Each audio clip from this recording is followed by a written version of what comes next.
Às vezes eu sou uma pessoa muito difícil de entender, sabia?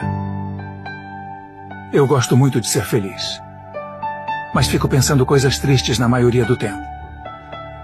Eu não gosto muito dessa versão, mas é uma pessoa que me tornei depois das dores que eu passei.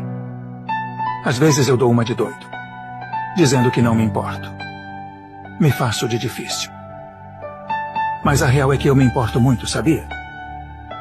Às vezes eu quero muito atenção, mas também gosto muito de me afastar de todo mundo. Ficar sozinho, sabe? E mesmo que eu esteja quebrado, eu gosto de ajudar as pessoas a resolverem os problemas delas. Mesmo que eu mal consiga resolver os meus. E eu gosto muito de ouvir todo mundo. Mas tenho muito medo de falar as coisas que tem dentro de mim. Sei lá, às vezes nem eu me entendo. Você também é assim?